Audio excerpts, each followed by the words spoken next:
आपसे पूछना चाहता हूँ, क्या गरीब लोग इस तरीके की दावत कर सकते हैं? क्या गरीब लोग इस तरीके का खाना कर सकते हैं? हाँ, हालात कभी आते जाते रहे हैं, हालात बदलते रहे हैं। और एक बात मुझे बताओ, अल्लाह अकबर, पेट में पत्थर बांधा है उम्मत की तालीम के लिए, 3-3 महीना घर में चूल्हा नहीं जला है उम्मत की तालीम के लिए, लेकिन ये खानदान बड़ा मालदार खानदान था। हालात आते जाते रहते, मुझे उसका इनकार नहीं।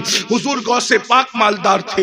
इसी तरीके से हुजूर गरीब नवाज रज़ी अल्लाह तबारक व तआला के दरवाजे पर तो बड़े बड़े बादशाह सवाली बन करके आए, उनके ज़ाहिरी हयात में भी, और आज भी दुनिया उनके दरवाजे पर कासे गदाई लेकर के खड़ी है, और जिनको मिलता है वो बिला मुबाल का पुकार पुकार कर कहते हैं, हाँ जय हिंद वो दरबार है आला तेरा, कभी महरूम नहीं मांगने वाला तेरा। और हमारे मखदूम, हमारे मुर्शिद हुजूर मखदूम अशरफ समनानी तो खानदानी बादशाह थे। अल्लाह अकबर, पूरा खानदान बादशाह है। बल्कि आप फरमाया करते थे, महमूद गजनवी का खानदान हमारे खानदान का गुलाम है। इस तरीके से मखदूम साहब फरमाया करते थे। लोग दीन ठुकरा देते हैं तख्त व ताज के लिए, हमारा मखदूम वो है, और जिसका उर्स है उसके दादा वो है। अल्लाह अकबर, जिन्होंने अल्लाह अल्लाह अल्लाह की मोहब्बत में तख्त व ताज को ठुकरा करके अल्लाह के रास्ते को इख्तियार फरमाया है। इसलिए याद रखना, गुर्बत कभी कभी इंसान को कुफ्र तक ले जाती है, मुफलिसी इंसान को कुफ्र तक ले जाती है। इसलिए आका अलैहिस्सलाम ने फरमाया कि मैंने गरीबों को, मुफलिसों को जहन्नम के अंदर ज्यादा देखा। और एक बात ये भी बता दूं आगे बढ़ने से पहले, मुकर्रिर लोग को क्यों देखा? इसलिए कि मैं किसी को टारगेट नहीं कर रहा हूं, मेरे जहन में कोई है भी नहीं, और टारगेट करके तकरीर करना ये गीबत है। गीबत करना मरे हुए भाई का गोश्त खाने के बराबर है। मेरे जहन में कोई नहीं, जनरल बात कर रहा हूं। अल्लाह अकबर, अक्सर मुकर्रिर लोग जो कहते वो करते नहीं। कुरान कहता है, लिमा तक़ूलूना मा ला तफ़अलून, वो क्यों कहते हो जो खुद नहीं करते। बड़ी माजरत के साथ रातों को तकरीर नमाजों पर होगी, फज्र में खुद गायब होंगे। याद रखना, अच्छी तरह याद रखना। अल्लाह अकबर। इसी तरह से अल्लाह के रसूल अलैहिस्सलाम फरमाते हैं, वो मुकर्रिर जो फितना परवर होते हैं, उनके होठों को जहन्नम में आग की कैंची से मैंने कटते हुए देखा है। अल्लाह अकबर। इसलिए फितने की बात ना करो और फितना होने मत दो। पूरी उम्मत इस बात पर मुत्तफिक थी कि अल्लाह के रसूल जिंदा हैं, तू जिंदा है वल्लाह, तू जिंदा है वल्लाह। मगर फितना परवर मुकर्रिर आते हैं और आने के बाद ये शक डालते हैं कि नबी माज़अल्लाह मर कर मिट्टी में मिल गए। ऐसे फितना परवर मुकर्रिरों की होंठ काटे जाएंगे। पूरी उम्मत का इत्तेफाक था, रसूल जिंदा हैं, जानों से ज्यादा करीब हैं, हाजिर भी हैं, नाजिर भी हैं। या रसूल अल्लाह की सदाएं पूरी उम्मत लगाती थी। बाज मुकर्रिरों ने बस्तियों में आकर कहना शुरू किया कि माज़अल्लाह वो हाजिर और नाजिर कैसे हो सकते हैं। इसी तरीके से फितना डालते रहे। अल्लाह अकबर। याद रखो, फितना परवर लोगों से होशियार रहो, अपने ईमान की हिफाजत करो। सूना जंगल, रात अंधेरी, छाई बदली काली है, सोने वालों जागते रहियो, चोरों की रखवाली है। मैं अपने उन्वान की तरफ आता हूं। अल्लाह के रसूल अलैहिस्सलाम फरमाते हैं, मैंने जहन्नम में सबसे ज्यादा औरतों को देखा। आइए, आज की गुफ्तगू का उन्वान है जहन्नम का मुशाहिदा। थोड़ी देर हम जहन्नम का मुशाहिदा हुजूर के अल्फाज की रोशनी में करते हैं। काश दिल के कानों से कोई सुन ले, काश किसी के दिल में बात उतर जाए, हम अपने आप को जहन्नम से बचा सकते हैं। इसलिए कि कुरान कहता है, ओ अनफुसकुम व अहलिकुम नारा, ऐ ईमान वालों अपने आप को भी जहन्नम से बचाओ, अपनी औलाद को भी जहन्नम से बचाओ। आइए, आका फरमाते हैं, जब मैंने जहन्नम का मुशाहिदा किया, माएं और बहनें अगर यहाँ मौजूद है, उनकी खुसूसी तवज्जो, इसलिए कि अल्लाह के के रसूल ने जो जहन्नम का मुशाहिदा पेश किया है वो आपके सामने बतौर मफहूम रखा जा रहा है। आका फरमाते हैं जब हमने जहन्नम का मुशाहिदा किया तो हमने क्या देखा, कुछ औरतें हैं जो नंगी है और जहन्नम में औंधी लटकाई गई है। अल्लाह अकबर, जरा तसव्वुर तो करें, अगर कमरे में किसी को यूं ही औंधा लटका दिया जाए, नीचे सर हो ऊपर पैर हो और खूंटी से किसी को लटका दिया जाए तो उसकी क्या हैसियत होगी, उसकी क्या कैफियत होगी। अल्लाह अकबर। लेकिन अल्लाह एसी का कमरा नहीं है, दुनिया का कमरा नहीं है, बल्कि अल्लाह अकबर, अल्लाह के सच्चे रसूल सादिक और मज़दूक गैब दा नबी सल्लल्लाहु अलैहि वसल्लम फरमा रहे हैं जहन्नम के दहकते हुए शोलों में औरतों को उल्टा लटकाया गया है और उनके बालों से उनको बांध दिया गया है। क्या औरतें सोचती नहीं है लोग अपने आप पर रहम क्यों नहीं करते, लोग अपने आप पर रहम क्यों नहीं करते। याद रखना ये किसी मौलवी साहब की गुफ्तगू नहीं है कि इसमें आप दाएं बाएं हो सकते हैं, ये किसी मुफ्ती साहब का कौल नहीं है कि आप इसमें ताबील कर सके, ये किसी सियासी लीडर की गुफ्तगू नहीं है उसमें शक कर सके, ये किसी जलसे के नकीब की गुफ्तगू नहीं है उसको मोबाइल का आराई पे महमूल कर सके। ये उस रसूल का फरमान है जिसके बारे में कुरान कहता है वमा यंतिकु अनिल हवा इन हुवा इल्ला वह्युन यूहा।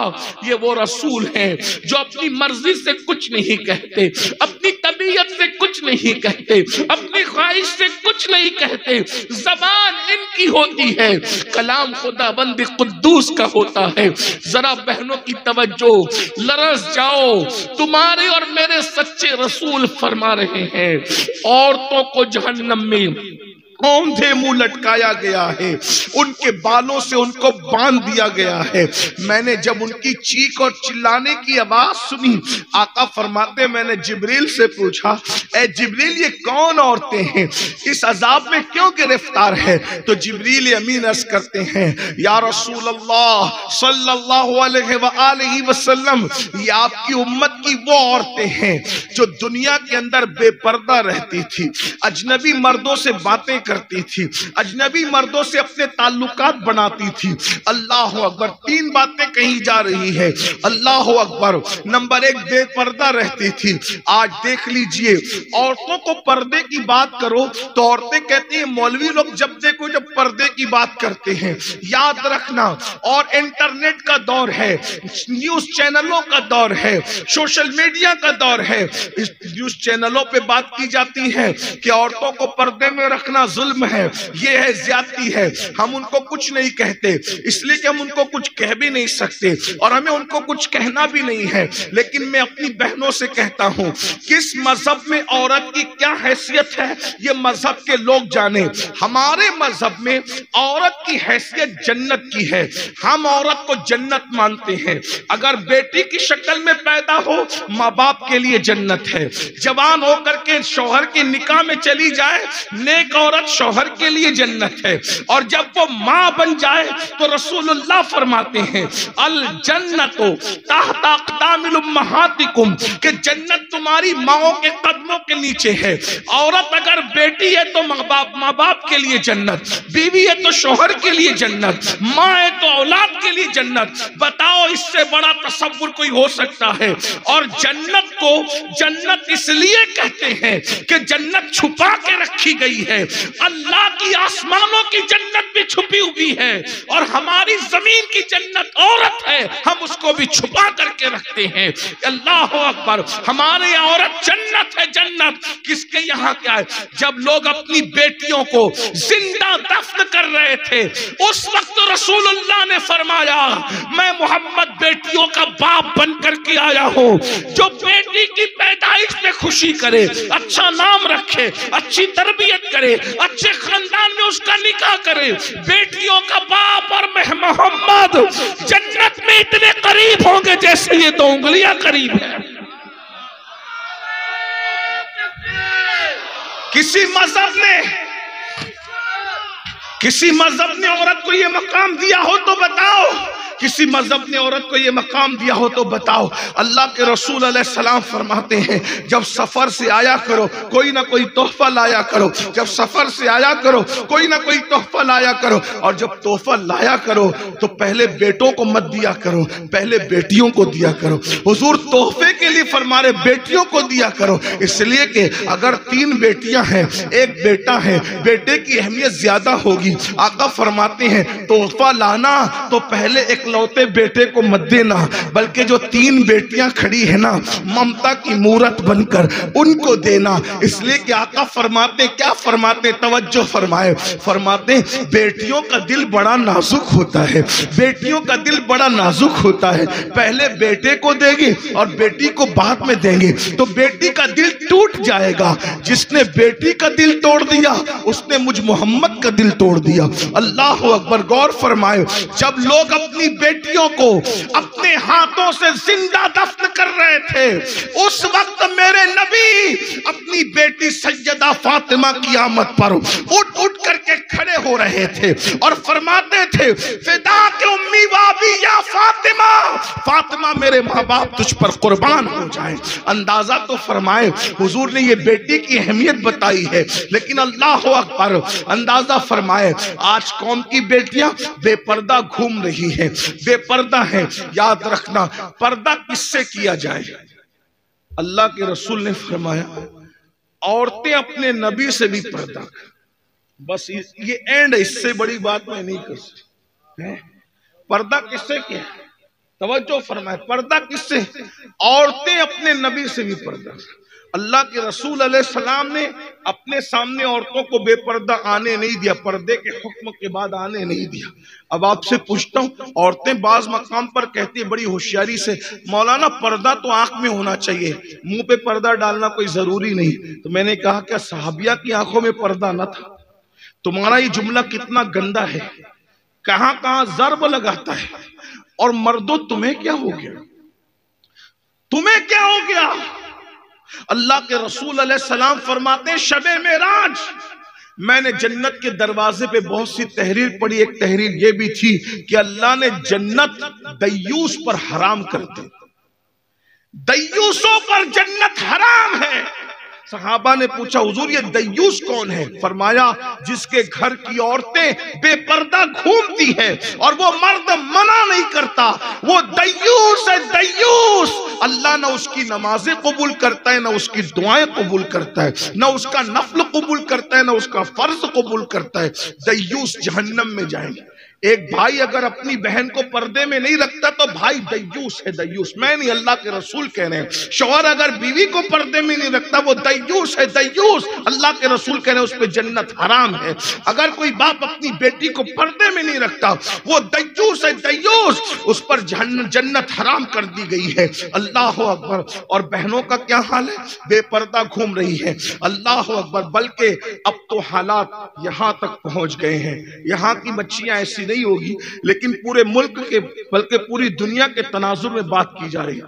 अब तो हालात ये हो गए लड़कियां लड़कों से ताल्लुक कायम कर, यहां तक हालात पहुंच गए, नाजायज ताल्लुकात कायम हो रहे, लड़के भी लड़कियों से, लड़कियां लड़कों से। फिल्मों का दौर है, सीरियलों का दौर है, हंसने की बात नहीं है। बहुत बुरा वक्त आया, हम बहुत नाजुक हालात से गुजर रहे हैं। और अब हालात और ताल्लुकात ऐसा फैशन बन गए कि लड़के और लड़कियां अब मुसलमान से तो ताल्लुक अपनी जगह है, मुसलमान मुनकिरीन इस्लाम से भी ताल्लुक कायम कर, काफिरों से भी रिश्ते कायम कर रहे हैं। अल्लाह अकबर। अफेयर हो रहे हैं, नाजायज ताल्लुकात हो रहे हैं, बॉयफ्रेंड बनाए जा रहे हैं, गर्लफ्रेंड बनाए जा रहे हैं। अल्लाह अकबर। ये हालात हैं, याद रखना, अच्छी तरह याद रखना। अल्लाह के रसूल अलैहिस्सलाम से सहाबा ने पूछा या रसूल अल्लाह सल्लल्लाहु अलैहि वसल्लम क्या कोई औरत, कोई लड़की किसी लड़के के साथ या कोई औरत किसी मर्द के साथ अकेले बैठ सकती, अकेले बैठ सकती? अल्लाह के रसूल ने फरमाया नहीं। ध्यान से सुनो, नहीं।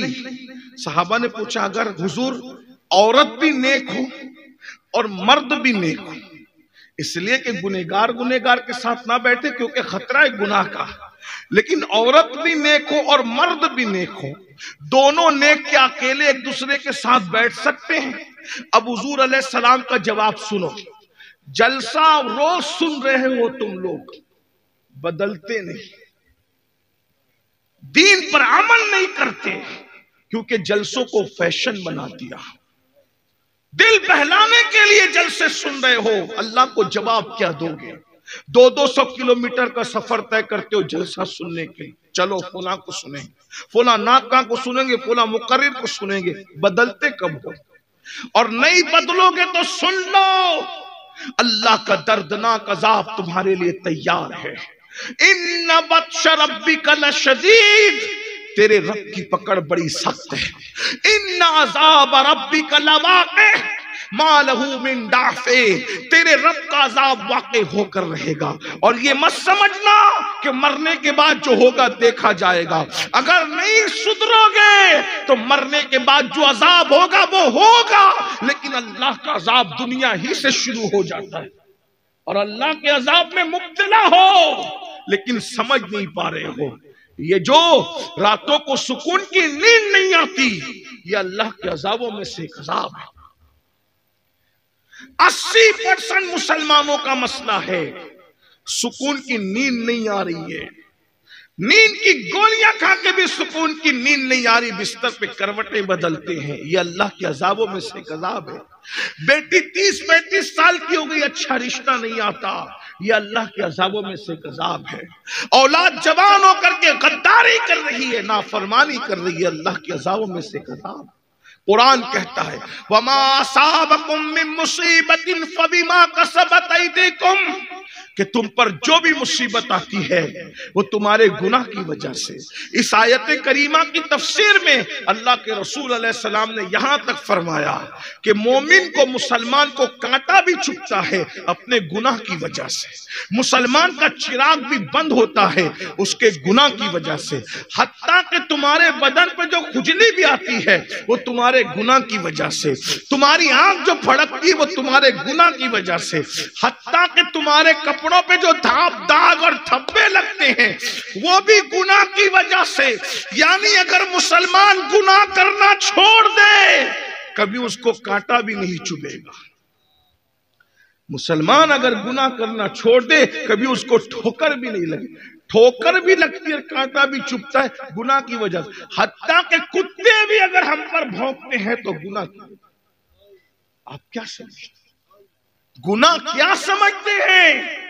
आप समझते हैं इससे ये हो गया, बदन पे खुजली भी आ रही है तो गुनाह की वजह से। इसीलिए बुजुर्गों का तरीका था, ठोकर लगती थी तो पैर बाद में देखते थे, पहले अल्लाह की बारगाह में तौबा करते थे कि मैंने गुनाह किया है इसीलिए मुझे ठोकर लगी। ये बात मैं अपनी तरफ से नहीं कह रहा हूं, दाता अली हुजवेरी रहमतुल्लाह अलैह फरमाते हैं, हम बारिश हो रही थी, हम और हमारे पीर और मुर्शिद जा रहे थे। सारे पीर भाई साथ में थे, मुर्शिद आगे थे, सब पीछे पीछे थे। हमारे जूते कीचड़ में भर गए, हमारे कपड़े कीचड़ में भर गए। हमारे मुर्शिद के कपड़े और जूते कीचड़ में नहीं भरे, जबकि रास्ता एक ही था। हमने मुर्शिद से पूछा, मुर्शिद उसी रास्ते से हम भी आए, उसी रास्ते से आप भी आए, हमारे कपड़े गंदे हो गए, आपके नहीं हुए? तो आपने जवाब दिया, बेटा गुनाह करना छोड़ दो, न तुम्हारे कभी जूते मैले होंगे न तुम्हारे कपड़े मैले होंगे। गौर फरमाइए, गुनाह को क्या समझ लो, गुनाह को क्या समझ लो? जहां गुनाह है वहां फना है, जहां गुनाह है वहां बर्बादी है। तो अर्ज ये कर रहा था, आज सीरियलों को देखकर, फिल्मों को देखकर लड़के लड़कियों से नाजायज ताल्लुकात कायम कर रही हैं और लड़कियां लड़कों से। बल्कि ये बात कहते शर्म आती है, लेकिन जरूरत है, मजबूर हैं, क्या करें? नश्तर जो लगाता है वो दुश्मन नहीं। किसी डॉक्टर को कभी अच्छा नहीं लगता कि किसी को के बदन को काटे, लेकिन मजबूर होता है। अगर वो औजार नहीं चलाएगा तो ऑपरेशन कैसे करेगा? इसलिए मैं कोई तकरीर नहीं कर रहा हूं, मैं दर्द दिल पेश करने बैठा हूं। आज 16, 17 साल के लड़के और लड़कियां शादी से पहले वो सब कुछ कर बैठते हैं जो शादी के बाद होना चाहिए, सब गंवा देते हैं, सब कमा देते, इल्ला माशाअल्लाह 80% ये कौम के मसाइल। माँ बाप रो रहे हैं, शरीफ माँ बाप छुप छुप के रो रहे हैं, औलाद क्या कहाँ चली गई, किस रास्ते पे चली गई, इंटरनेट के जंगल ने किस रास्ते पे डाल दिया। और कौम की बेटियां आज नाजायज ताल्लुकात तक पहुंच गई। उन्हें एहसास ही नहीं है कि जिस मजहब का तकद्दुस ये है कि अल्लाह के रसूल अलैहिस्सलाम से पूछा गया, या रसूल अल्लाह, एक मर्द और एक औरत अगर आपस में बैठना चाहें और अगर वो नेक हो तो क्या नेक मर्द नेक औरत के साथ बैठ सकता है अकेले में? तो आका फरमाते हैं, अगर वो औरत मरियम की तरह हो, मरियम हो, और वो मर्द यहया की तरह नेक हो, तो मैं मरियम और यहया को भी कुरान पढ़ने पढ़ाने के लिए एक साथ अकेले बैठने की इजाजत नहीं दे सकता। आज है हमारी बेटियों में कोई मरियम, आज हमारे बेटों में कोई माज़अल्लाह मासूम है यहया अलैहिस्सलाम की तरह। हमारे मजहब में देवर से भी पर्दा फर्ज है, हमारे मजहब में जेठ से भी पर्दा फर्ज है, हमारे मजहब में ससुर से भी पर्दा फर्ज है, हमारे मजहब में चचाजाद भाई से, चचा के बेटे से भी पर्दा फर्ज है, मामूजाद भाई से भी पर्दा फर्ज है, खालाजाद भाई से भी पर्दा फर्ज है। आपको बताऊं, हया करने वालों ने तो इतनी हया किया कि सैयदा फातिमा ज़हरा के बारे में इमाम हुसैन से किसी ने कहा, हुसैन तेरी माँ बहुत नेक थी। इमाम हुसैन रो पड़े, फरमाया तूने सच कहा, मैं 7 साल का बच्चा था तब मेरी अम्मी का विसाल हुआ था, लेकिन 7 साल के बचपने में भी मैंने अपनी माँ के सर के बालों को कभी नहीं देखा। मेरी माँ ने अपने सर के बाल मुझसे भी छुपा करके रखा। खवातीन ये है, किरदार ये है। और ये तो इमाम हुसैन का कहना है कि मैं 7 साल का बच्चा होकर भी मेरी माँ मुझसे बाल छुपाती थी, गौर कीजिए। लेकिन सैयदा के बारे में तो हमारा अकीदा ये है कि बाल तो बाल है, सैयदा फातिमा के दुपट्टे की हुर्मत का ये आलम है कि फातिमा ज़हरा के दुपट्टे को इंसान तो इंसान, मर्द तो मर्द, कभी चांदो सूरज ने भी नहीं देखा है, कभी चांद और सूरज ने भी जिसका आंचल न देखा, महो महर ने उस रिदाए नज़ाहत पे लाखों। लोग क्या समझते, अल्लाह के रसूल सल्लल्लाहु अलैहि वसल्लम फरमाते हैं, जिस औरत का हाथ किसी अजनबी मर्द से टच हो जाए, अजनबी मर्द से टच हो जाए, लग जाए, आका फरमाते उस हाथ पर सबसे ज्यादा जिसका हक है वो जहन्नम की आग है, जहन्नम की आग। इसीलिए सहाबियात हुजूर अलैहिस्सलाम के पास आई और अल्लाह के रसूल से अर्ज किया, या रसूल अल्लाह, हम आपसे मुसाफा करना चाहते। आका फरमाते मैं औरतों से मुसाफा नहीं करता। अल्लाह के रसूल ने औरतों से मुसाफा नहीं किया। जब औरत अपने नबी के हाथ में हाथ नहीं दे सकती तो औरत किसी मौलवी के हाथ में हाथ दे सकती, औरत किसी पीर के हाथ में हाथ दे सकती, औरत किसी वली। रसूलुल्लाह से बढ़ करके कौन होगा पाकीज़ा? वो मासूम ही नहीं, सैयदुल मासूमीन है। और आज हम औरतों को बेनकाब कर चुके। हमारी बेटियां मेहंदी लगाने के लिए काफिरों तक जाती है, उनके जानुओं पे हाथ रख करके मेहंदी लगाती है। हमारी बेटियां ब्यूटी पार्लरों तक जाती हैं। क्या ये शर्म तुम्हें नहीं आती मुसलमानों को? जिस मजहब की बेटी मस्जिद में इबादत के लिए नहीं आ सकती, उस मजहब की बेटी ब्यूटी पार्लर तक कैसे जा सकती? जिस मजहब की बेटी मस्जिद में अल्लाह की इबादत के लिए, हुजूर अलैहि, ये तुम्हारी मेरी मस्जिद नहीं, रसूलुल्लाह सल्लल्लाहु अलैहि वसल्लम फरमाते हैं, आका फरमाते हैं मस्जिद नबवी में 2 रकात पढ़ना मकबूल हज का सवाब मिलता है। मकबूल हज का सवाब मस्जिद नबवी में 2 रकात पढ़ना। मगर आका फरमाते हैं मस्जिद नबवी में नमाज पढ़ने से औरत के लिए अफजल है कि वो अपने घर में नमाज पढ़ा। नबी की मस्जिद में नमाज से बड़ी चीज घर में नमाज पढ़ना है। बल्कि अगर इश्क में कहें तो यूं कह सकते हैं, मर्दों को अगर मस्जिद नबवी का सवाब हासिल करना हो तो वो मस्जिद तक जाए तब उसको सवाब मिलता है, लेकिन औरत को वो मकाम दिया कि सवाब उसके घर चल करके आ रहा है। है, उसे घर बैठे सवाब दिया जा रहा है। ये औरत का मकाम और मर्तबा है। लेकिन हमने अपनी बेटियों को सैयदा फातिमातुज़ ज़हरा का किरदार सिखाने की बजाय आज हमने अपनी बेटियों को आवारगी के रास्ते पे जाने दिया। ये सीरियल बेटियों को बिगाड़ रहे हैं, अफेयर हो रहे हैं, बच्चियां इर्तिदाद मुर्तद तक हो रही, मजहब तब्दील कर ली। वजह ये अफेयर है, नाजायज ताल्लुकात। बेटियों की तरबियत करो, बेटों की तरबियत करो, अपनी तबीयत के मुताबिक नहीं, शरीयत मुस्तफा के मुताबिक। आओ, लोगों ने तरबियत करने वालों ने कैसे तरबियत, आज जहन्नम से डरना छूट गया। अल्लाह के अजाब की बात की जाती है तो मुसलमान मुस्कुराता है, अरे मौलाना ये सब तो जो होगा देखा जाएगा। मेरे भाई, अल्लाह के अजाब को कोई बर्दाश्त नहीं कर सकेगा। अल्लाह के रसूल अलैहिस्सलाम फरमाते हैं, जहन्नम में अगर पहाड़ भी डाले जाएं तो पहाड़ भी पिघल जाएंगे, पहाड़ पिघल जाएंगे, पहाड़ भी पिघल जाएंगे। जरा बताओ। और एक बात आपको बताऊं, बेटियों की तवज्जो, जो मुझसे छोटी है मेरी बहन और बेटियों की तरह है, मैं बेटियों से मुखातिब होकर कहूं, ये जो नौजवानों से तुम नाजायज ताल्लुकात कायम करती हो, इनकी हैसियत भौरों की तरह है या तितलियों की तरह है।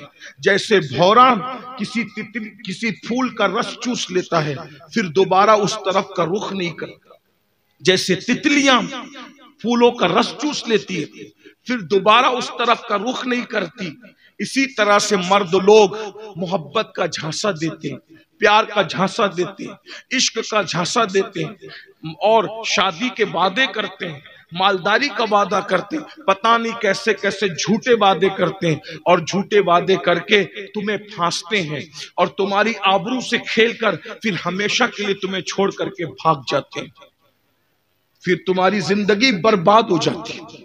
अच्छी तरह याद रखना, हर चीज गुम हो जाए तो दोबारा मिल सकती है, लेकिन औरत की हया एक बार चली गई दोबारा कभी नहीं मिल सकती।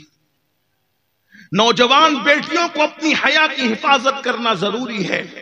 हया किसी बाजार में खरीदने की चीज नहीं है, गैरत किसी शर्म किसी बाजार में खरीदने की चीज नहीं है।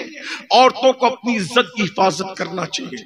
औरतों को चाहिए कि ज्यादा से ज्यादा घर में रहें, शादियों में भी शिरकत करने से परहेज करो, वलीमों में भी शिरकत करने से परहेज करो और दूर की रिश्तेदारियों में मैयतों में जाने से भी परहेज करो।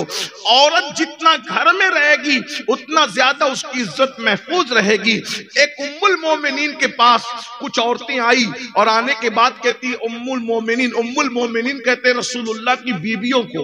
उम्मुल मोमिनीन से कहा, अम्मी जान आप हमारी माँ है, मोमिनों की माँ है, हम लोग उम्रा के लिए जा रहे हैं, आप हमारे साथ उम्रा के लिए चलिए, आप नबी की बीवी है, नबी की बीवी के सदके हमारा उम्रा कबूल हो जाएगा।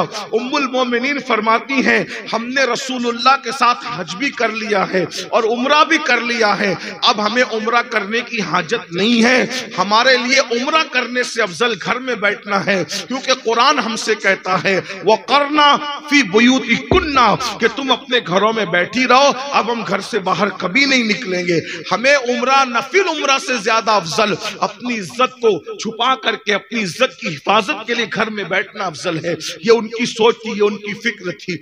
आज लड़कियां फेसबुक पे बैठ के अपने रिश्ते खुद तय कर रही, जो दानिशमंद लोग हैं, और लड़के भी ऐसे ही कर रहे हैं। जो दानिशमंद लोग हैं वो कहते हैं, भाइयों इंटरनेट पर ऑर्डर मत दिया करो, क्योंकि इंटरनेट वाले दिखाते कुछ है भिजाते कुछ।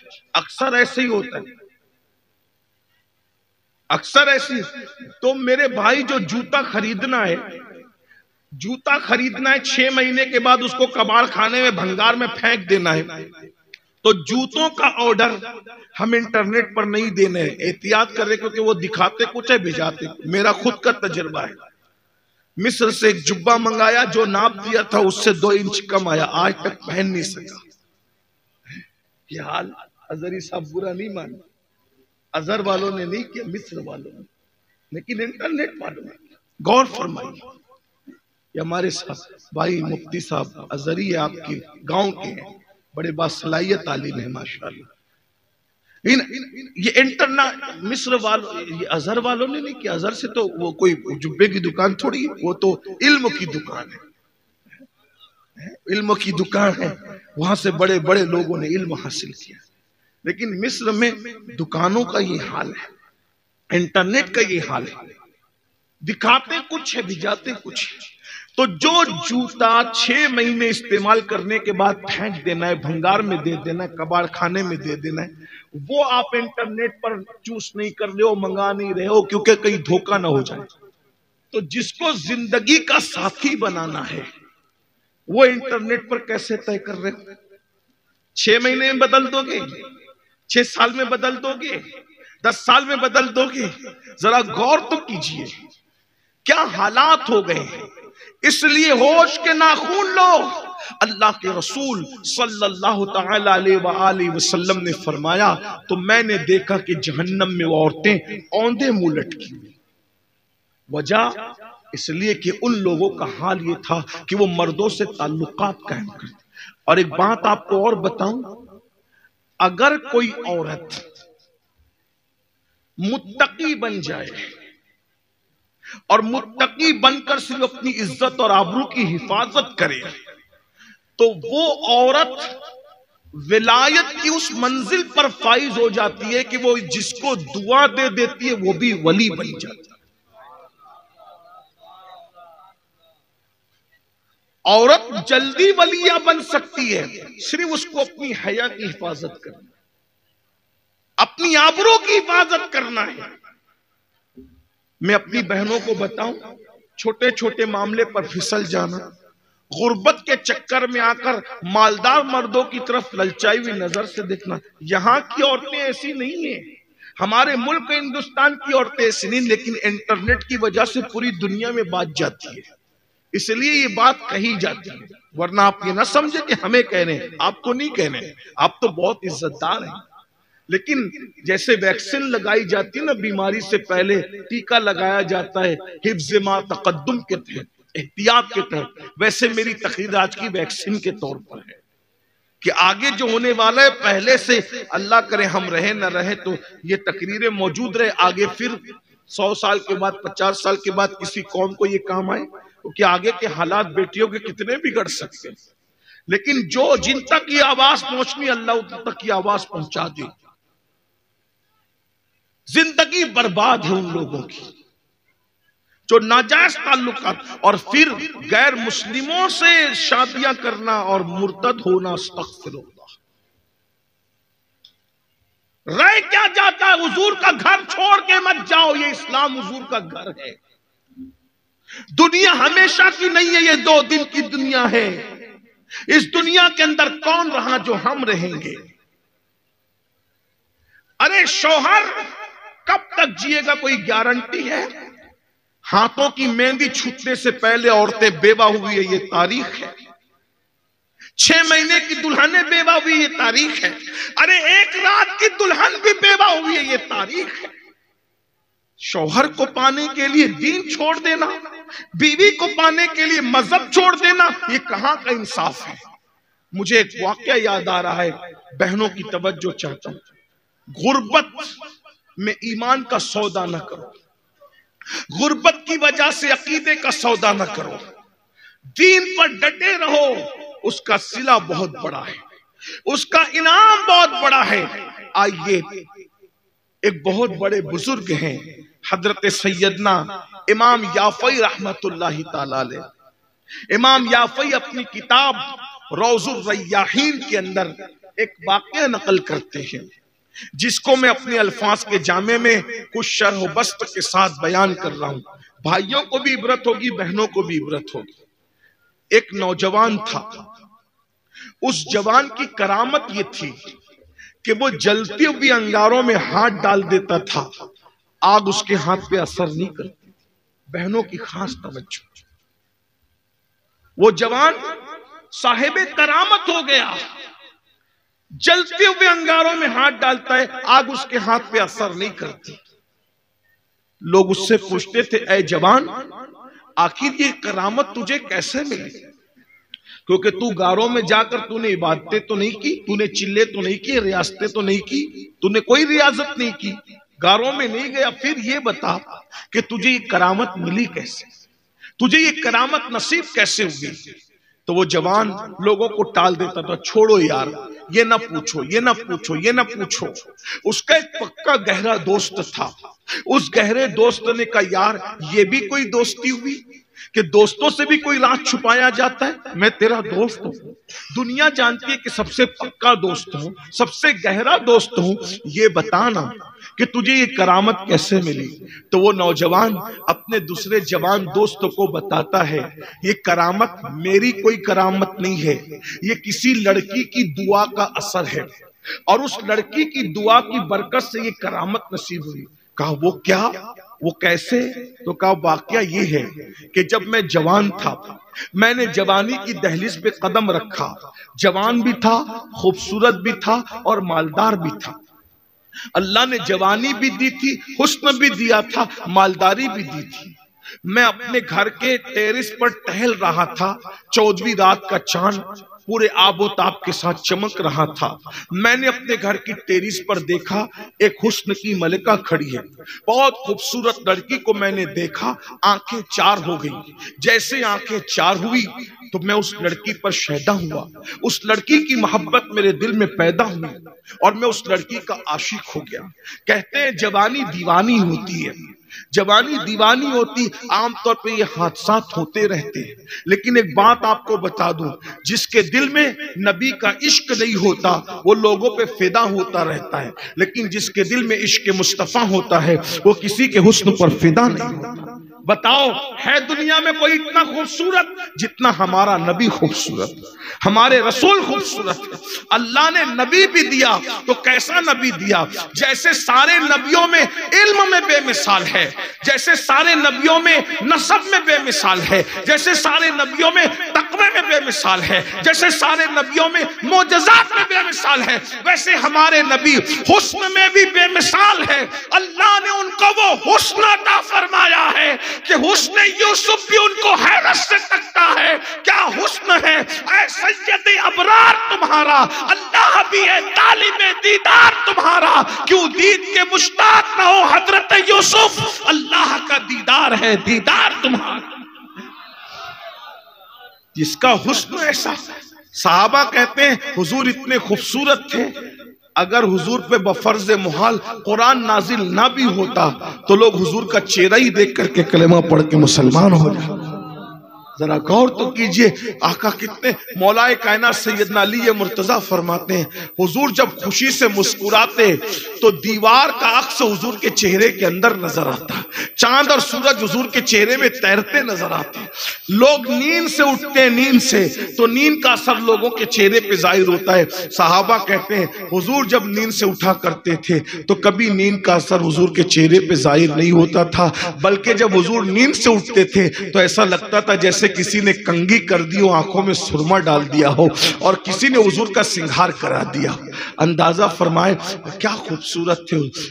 एक बात यहाँ याद आई हुजूर की खूबसूरती पर, हुजूर अलैहिस्सलाम एक दिन नए कपड़े पहनकर, ये भी घर की जिंदगी हुजूर की घरेलू जिंदगी है, जरा तवज्जो से सुन। एक दिन नए कपड़े पहनकर उम्मुल मोमिनीन सैयदा आयशा से कहा, आयशा मैं कैसा लग रहा हूं? हाय अल्लाह अकबर, जिसको अल्लाह कहे वह दुहा है, जिसकी जुल्फों को कहे वह लैल, जिसकी मुस्कुराहटों कहे वह नज्म, जिसके चलने को कहे ला उक़्सिम बिहाज़ल बलद, जिनके चादर ओढ़ने को कहे या अय्युहल मुद्दस्सिर, जिसके जुर्मुट मारने को कहे या अय्युहल मुज़्ज़म्मिल, अल्लाह अकबर, जिसकी आंखों को माज़ागल बसर कहे, जिसकी अल्लाह यूं तारीफ करे, वो अपनी बीवी से पूछे मैं कैसा लग रहा हूं। हम भी पूछते ना मैं कैसा लग रहा हूं, लेकिन किससे पूछते हैं? दोस्तों से, यारों से, है ना। और हुजूर किससे पूछते थे? अपनी बीवी से। जरा घर में ऐसे भी तो रहो। लोग घर में तो मोचों पे ताव देकर रहते, लड़ाई झगड़ा करते। जलसे में अदब से बैठना कोई मुअद्दब होने की दलील नहीं है, जलसे में तो अदब से बैठना आपकी मजबूरी है। आका फरमाते तुम में सबसे बेहतर वो है जो अपनी बीवी के साथ अच्छा सलूक करता है। हाथ में तस्बीह, बगल में मुसल्ला, सिर पे कुरान रख के भी बेहतर नहीं बन सकते जब तक अपनी बीवी का हक न जाने, जब तक अपनी बीवी के साथ उसने सुलूक न करो। अल्लाह के रसूल उम्मुल मोमिनीन से पूछ रहे, आयशा मैं कैसा लग रहा हूं? हाय हाय, तसव्वुर बनाए लेने को चाहता है। आमिना का लाल जिसका हुस्न इतना अजीम हो, उन्होंने उम्मुल मोमिनीन से पूछा होगा मैं कैसा लग रहा हूं। अब उम्मुल मोमिनीन का जवाब दो, उम्मुल मोमिनीन भी फिर उम्मुल मोमिनीन, मुफ्ती चार मिल्लत जिसके बिस्तर पे कुरान नाजिल होता हो, उन्होंने कहा या रसूल अल्लाह आप कैसे लग रहे हैं? अरे जिसने यूसुफ को देखा, यूसुफ को देखकर अपनी उंगलियां काट ली, कसम खुदा की अगर आपको देख लेती उंगलियां नहीं काटती, अपने दिल काट लिया करती। वो कमाल हुस्न हुजूर है कि गुमान जहां नहीं, यही फूल खार से दूर है, यही शम्मा है कि धुआं नहीं। नारे नाम पर मिली यूं तो किसको ज़बान नहीं, वो सुखन है जिसमें सुखन ना हो, वो बयां है जिसका बयां नहीं। फुसहा अरब के बड़े बड़े तेरे आगे यूं है दबे लचे, कोई जाने मुंह में ज़बान नहीं बल्कि जिस्म में जान नहीं। तो करूं तेरे नाम पे जा फिदा, न बस एक जा दो जहां फिदा, और दो जहां से भी नहीं जी भरा, करूं क्या करोड़ों जहां नहीं। आहा वाह वाह वाह, कितने खूबसूरत हैं वो, है जिसके हुस्न की कसम कुरान उठाता है, जिसके हुस्न की कसम कुरान खाता है। अल्लाह अकबर। तो अर्ज ये कर रहा था कि दिल में अगर हुजूर का इश्क हो, दिल बहकता नहीं। इसीलिए मेरे आका अलैहिस्सलाम ने फरमाया अपने बच्चों को 3 बातें सिखाओ, 3 बातें, नबी का इश्क, नबी की अहले बैत का इश्क और कुरान की तालीम। न हमने नबी का इश्क सिखाया, न औलाद नबी का इश्क सिखाया, न कुरान की तालीम दी, कुछ नहीं अमल किया, बस अपनी मर्जी से जिंदगी जी रहे। मेरे भाई ये औलाद अल्लाह की अमानत है। तो मैं अर्ज जो कर रहा था कि उस जवान, मैं इधर उधर हो जाऊं तो आप भूलिएगा मत, इस वाक़े को मेरे साथ साथ चलिएगा। वो जवान कहता है कि मैं जवान था, भरपूर जवान था, शबाब का आलम था। खूबसूरत लड़की सामने की टेरिस पे दिखी तो मैं उसको पाने की कोशिश करता रहा, लेकिन जब जब मैंने उसको लालच दी, जब जब मैंने उसको लालच दी, वो लड़की मुझसे कहती रही, एक जुमला याद रख ले, बहुत खूबसूरत जुमला। वो लड़की कहती रही, ए नौजवान, लज्जत के लिए गुनाह मत कर, लज्जत चली जाएगी, गुनाह बाकी रह जाएगा। आज हम किसके लिए गुनाह करते हैं? लज्जत के। लज्जत कितनी रहती? लज्जत 2 मिनट से ज्यादा लज्जत नहीं। हराम खा रहे हो, लज्जत के लिए। हराम लुकमे की लज्जत कहां तक? जबान की नोक से जबान की जड़ तक। हलक के नीचे बिरयानी का जो अंजाम होता है वही सूखी रोटी का भी अंजाम है। हलक के नीचे लुकमा उतरा, जहां सूखी रोटी जाएगी वहां बिरयानी भी जाएगी, जहां सूखे चावल जाएंगे वहीं तंदूरी भी जाएगी। इतनी सी एक उंगल की जबान की लज्जत के लिए हराम लुकमा खाना। सूद खा रहे मुसलमान, सूद। सूद क्या है?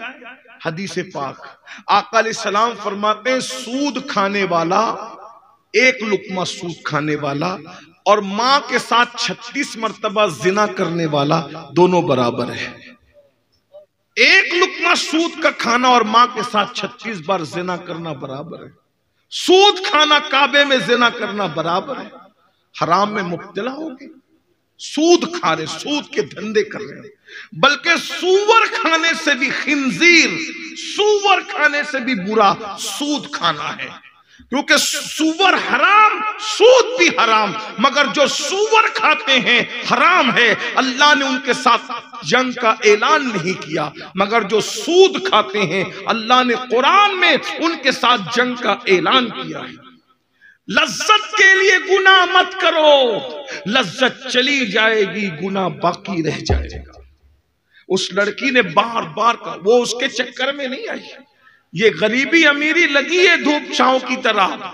मैं कौम की बेटियों से कहता हूं, बागैरत बनो, किसी बड़े से बड़े इंसान के सामने अपनी आबरू का सौदा मत करो। अपनी इज्जत की हिफाजत करो। वो नौजवान कहता है मैं बहुत डोरे डालता रहा, बड़ी लालच देता रहा, लड़की मेरे चुंगल में ना आना था ना आई, उसकी शादी हो गई। शादी होके वो चली गई, 3 बच्चों की मां बन गई। मुझे शादी के बाद उसकी कोई खबर ही नहीं, मैं भूल गया उसको। अचानक हमारे गांव में, हमारे इलाके में कहत था, कहत साली आ गई। जब कहत का दौर आया, कहत साली आ गई, तो उस वक्त हर मालदार के दरवाजे पर गरीब लोग भीख मांगने आ गए। गरीब तो गरीब ही होता है, थोड़े से हालात ऊंच नीच हो जाएं तो लोग इससे उससे मांगने लगते हैं। जो रोजाना कमाते हैं बेचारे, उनके पास रहते ही क्या है, अगर बीमार पड़ जाए तो भी वो भीख मांगने पे मजबूर हो जाते हैं। तो वो जो नौजवान अपने दोस्तों को दास्तान सुनाते हुए कहता है कि हर गरीब मालदार के दरवाजे पे कहत साली में भीख मांगने आ गया। हम मालदार थे, आज भी मालदार हैं। मेरे अब्बा ने कहा बेटा गरीबों को अनाज तकसीम करो, कुछ सवाब का काम करो। मैं लोगों को सामान और अनाज तकसीम कर रहा था, मैंने अचानक क्या देखा कि जो गरीबों की कतार थी, गरीबों की जो क्यू लगी हुई थी, उस कतार के अंदर वो लड़की भी खड़ी थी जिससे मैं प्यार और मोहब्बत करता था और उसको हासिल करना चाहता था। लेकिन एक तवील अरसे के बाद वो लड़की मुझे दिखाई दी। मैंने अपने नौकरों से कहा जल्दी से सबको दो, तुम लोग तकसीम करो। उस लड़के को बुला के घर में ले गया। मैंने उसको कहा क्यों आई हो?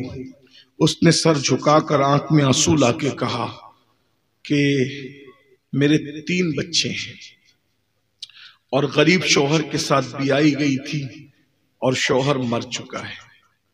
जवानी में बेवा हो गई हूं, बच्चों को खिला नहीं सकती। गुर्बत और तंगदस्ती का दौर दौरा है, मेरे बच्चे बेकरार और बेचैन है, इसलिए मैं तेरे दरवाजे पे आई हूँ। सुना है कि तुम सबको अनाज तकसीम कर रहे हो, रोटी तकसीम कर रहे हो, खाना तकसीम कर रहे हो, मेरे बच्चों को भी कुछ दे दो, तुम्हारा भला होगा, दुआ दूंगी। बेवा हूँ, यतीम बच्चों के लिए भीख मांगने आई हूँ, कुछ दे सकते हो? वो नौजवान अपने दोस्तों से कहता है मैं खुश हो गया कि आज इसकी गुर्बत का पूरा पूरा फायदा उठाऊंगा और इसकी गुर्बत का फायदा उठाकर इसने जो कंवारेपन में मुझे जो मेरी बात नहीं मानी उसका मैं बदला लूंगा। मैंने उस लड़की को कहा अगर अपने बच्चों की भूख का तुम्हें इतना ही एहसास है तो अपना जिस्म मेरे हवाले कर दो, मैं तुम्हारे जिस्म से खेलना चाहता हूं। यानी उसने जिना की और बदकारी की दावत दी। लड़की कांप गई, उसका पूरा बदन कांप गया और उसने फिर वही जुमला कहा, ए नौजवान अल्लाह से डर, लज्जत के लिए गुनाह मत कर, लज्जत चली जाएगी गुनाह बाकी रह जाएगा। और मैं अपने जवानों से कहता हूं जिना वो गुनाह है, जिना। बुजुर्गान दीन कहते हैं जिना करने वाला अगर 7 समुंदरों से गुस्ल कर ले तो भी उसके दिल पर जो जिना का धब्बा लगा है, 7 समुंदरों का पानी भी दिल के धब्बे को धुल नहीं सकता। सरकार गरीब नवाज का फरमान है जब जिना करने वाला जिना करने के बाद गुस्ल करता है तो उसके हर कतरे के बदले में, हर बाल पे से जो कतरा गिरता है गुस्ल का कतरा, अल्लाह रब्बुल इज्जत हर कतरे के बदले में उसे 1 साल के गुनाह का अजाब देता है। साल भर के गुनाह एक कतरे में, जिना के गुस्ल के बाद हर गुस्ल के कतरे पर 1-1 साल का गुनाह उसके नामे अमाल में लिखा जाता है। और हर कतरे से, जिना के गुस्ल के बाद हर कतरे के बदले में उतने शैतान पैदा किए जाते हैं, शयातीन पैदा किए जाते हैं और वो सारे शयातीन क़यामत तक के जराइम करते रहेंगे और उस सब का वबाल उसके सर पे आएगा जिसके जिना के गुस्ल से वो शैतान पैदा हुए थे। और ये भी सुन लो, बुजुर्गों ने यहां तक फरमाया जिना करने वालों की नस्लों में अल्लाह लंगड़ी, लूली, अंधी, बैरी, ऐबी औलाद पैदा करता। ऐबी औलाद, ये अल्लाह की सजा है, अल्लाह की तरफ से उनको सजा है। लम्हों के गुनाहों ने सदियों की सजा पाई, मगर जो तौबा कर ले सच्चे दिल से, जो सच्चे दिल से माफी मांग ले। अब ये नहीं कि जिसके घर में लंगड़ी लूली औलाद देखना उसको जानी समझने लगना, याद रखना, गलत फहमी नहीं करना। 98% लोगों को बतौर सजा लंगड़ी लूली ऐबी औलाद दी जाती है और 2% लोगों को बतौर इम्तिहान दी जाती है। ये फैसला आप और मैं नहीं करेंगे कि किसको क्यों ऐसी औलाद हुई। याद रखो मेरी कौम के जवानों, आप जिना करने के लिए नहीं हो, किसी लड़की की जिंदगी से मत खेलो। आजकल के लड़के मोहब्बत और प्यार के नाम पे लड़कियों के नाम की जिंदगी से खेल रहे हैं। मेरे आका अलैहिस्सलाम ने फरमाया, जिसने किसी चिड़िया की जिंदगी से भी खेला होगा अल्लाह उसको भी जहन्नम में डालेगा। छटाक भर की चिड़िया की जिंदगी से खेलने वाला जहन्नम में जाएगा। जब औरतों की जिंदगी से खेले, नाजायज ताल्लुकात कायम करें, निकाह करने के बाद 2-3 बच्चे होने के बाद तलाक देकर उसको तड़पाए, याद रखना अल्लाह पाक, जुमले को याद रखना, ये मौला अली का जुमला, मौला अली का कौल है। मेरे मौला मौलाए कायनात फरमाते हैं, अल्लाह काफिरों को तो मोहलत देता है, अल्लाह जालिमों को मोहलत नहीं देता। औरतों को तलाक दे के तड़पाने वालों, अगर तुम अपनी औरतों को तलाक देते हो 30 साल 35 साल की उम्र में और कहते हो कि जहेज वापस ले लो, मेहर वापस ले लो, ये रकम ले लो, वो रकम ले लो, सारी रकमों का सौदा करने वालों, जालिम ताजिरों, सुन लो, तुम सब लौटा रहे हो। क्या किसी औरत की जवानी भी लौटा सकोगे? उसका शबाब भी लौटा सकोगे? उसका कमारापन भी लौटा सकोगे? इसलिए अगर शादियां की है तो निभा करने की कोशिश करो। सालन में नमक ज्यादा होने पे तलाक, मैं कैसे लेट आई तो तलाक, और ये तरह इस वजह से और उस वजह से तलाक की बातें करते हो। जालिमो, अल्लाह पाक जालिमों को मोहलत नहीं देता। जब जब कोई तलाक याफ्ता लड़की अपने बिस्तर पे तड़पेगी, अल्लाह का अर्श कांप कांप जाएगा। अल्लाह के रसूल फरमाते हैं, मजलूम की आह से बचो, क्योंकि मजलूम की आह और अल्लाह के बीच में कोई पर्दा और हिजाब नहीं होता। मजलूम जब रोता है तो अल्लाह का अर्श कांपने लगता है। इसलिए किसी पे जुल्म नहीं करना। यहाँ सास भी बैठी होगी, यहाँ बहुएं भी बैठी होगी। मेरा पैगाम अर्ज करना चाहता हूँ, सास बहू पे जुल्म न करे, बहू सास पे जुल्म न करे, इसलिए कि अल्लाह जालिमों को मोहलत नहीं देता। अल्लाह जालिमों को अंजाम तक पहुंचाता है। जुल्म मत करना, हो सके तो कभी कुत्ते पे भी जुल्म मत करना, हो सके तो कभी मुर्गी पे भी जुल्म मत करना। मेरे आका फरमाते हैं, जिसने मुर्गी पाली और उसको भूखा रखा, क़यामत के दिन उसका भी जवाब देना पड़ेगा। जो बहुएं सास को भूखा रखती है वो क्या जवाब देगी, और जो सास बहुओं को भूखा रखती है वो क्या जवाब देगी। ये दुनिया है, इसीलिए आए थे दुनिया में। इसीलिए मुर्गी को जब भूखा नहीं रख सकते, कुत्ते को भूखा नहीं रख सकते, बिल्ली को, हदीस पाक है, एक औरत ने बिल्ली पाली और उसको बांध के रखा और उसको खाना नहीं दिया, और वो नमाज भी पढ़ती थी, रोजे भी रखती थी, नेक थी, बंदे बंदे बिल्ली भूखी मर गई। आका फरमाते वो जहन्नम में जाएगी। गौर कीजिए, बिल्ली को भूखा रखने वाली औरत नमाज के बावजूद जहन्नम में जाएगी। तो जो बहू को भूखा रखे और जो बहू सास को भूखा रखे, जो भावज ननद को भूखा रखे, जो ननद सास जो है वो भावज को भूखा रखे, क्या चल रहा है? दीन कहाँ है? दीन किसकी जिंदगी में? दाढ़ी टोपी और सिर्फ चंद चीजों में दीन मुक़य्यद हो गया? नहीं, दीन पूरा दीन है, इस्लाम पूरा इस्लाम है। अरे हमारा मजहब तो ये कहता है खुद भूखे रहकर औरों को खिलाओ। ये किया नहीं, ये किया नहीं है। रह के फाकों में गरीबों को खिलाने वाले ऐसे होते हैं मोहम्मद के घराने वाले। क्या हुजूर शेख आजम की जिंदगी को नहीं देखते? शेख आजम गरीब परवर पीर का नाम है। शेख आजम गरीब परवर पीर का नाम है। जिन्होंने उनको देखा है जानते हैं कि उर्स के मौके पर अगर कोई बिहार से आ रहा है, कोई गुजरात से आ रहा है, और जिनके घर कयाम रहता है या जिनसे मिलना जुलना और गरीब है, चुपके से नजराने का लिफाफा उनके हाथ में देकर कहा वो फलां को पहुंचा देना और फलां को पहुंचा देना। याद रखना, ऐसे गरीब परवर लोग आज हमारे दरमियान से उठ गए। अर्ज क्या कर रहा था? अल्लाह अकबर। उस जवान ने उस लड़की से कहा, ए लड़की, तेरे 3 बच्चों की भूख अगर तुझे अजीज है तो अपने जिस्म पे मुझे कब्जा दे दे, कंट्रोल दे दे। मैं तू जो कहेगी, तू अनाज ही नहीं दूंगा, सिर्फ तेरे कदमों में दौलत का अंबार लगा दूंगा। बता तुझे क्या चाहिए? बस एक ही शर्त है, अपना खूबसूरत जिस्म मेरे हवाले कर दे। लड़की ने क्या जवाब? ए जवान, अल्लाह से डर। लज्जत के लिए गुनाह मत कर, लज्जत चली जाएगी, गुनाह बाकी रह जाएगा। फिर क्या हुआ? उस जवान ने कहा, उसको मजबूर करने के लिए, उसको मजबूर कि अगर तू अपना जिस्म मेरे हवाले नहीं करेगी, मैं तेरी कोई मदद नहीं करूंगा। वो लड़की गरीब थी लेकिन बागैरत थी। मेरी कौम की बेटियों से भी कहना चाहता हूं, देखो इस तरह की गैरत सीखो, ये गैरत होती है। वो वापस चली गई, लेकिन अपने बच्चों की भूख के सामने उसने अपनी आबरू का सौदा नहीं किया आबरू का सौदा। यहां तो जेवर के लिए, मोबाइल के लिए, बाइक पे घूमने के लिए आबरू का सौदा कर दिया जाता है। फिर क्या हुआ? जब घर लौटी तो देखा छोटे छोटे बच्चे, नन्हे बच्चे भूख से बिलख रहे।